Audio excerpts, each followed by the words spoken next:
Recently released inflation numbers saw April CPI rise by 5.2% year on year. This was a slower pace than the 5.3% recorded for March.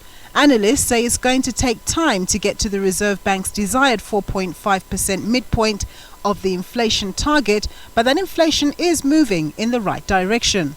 So if we look just at the inflation trajectory, there hasn't been a consistent downward trend in inflation. We're kind of stable around that 5.3 mark.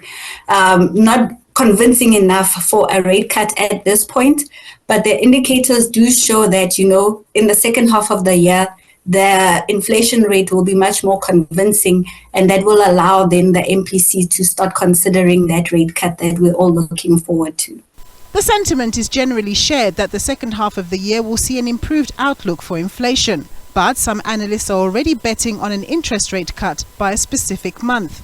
Headline moderated to 5.2% compared to March's 5.3%, with a notable moderation also evident on food price inflation, 4.4% on an annual basis compared to about 14.3% this time last year. So all of this is good news for the South African consumer, given that we are building towards a case for lower interest rates.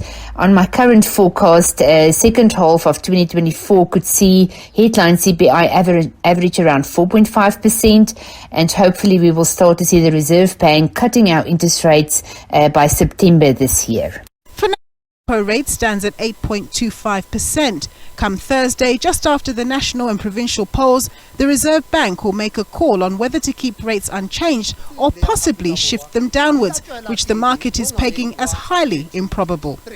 Nampumelelo Siziba, SABC News, Johannesburg.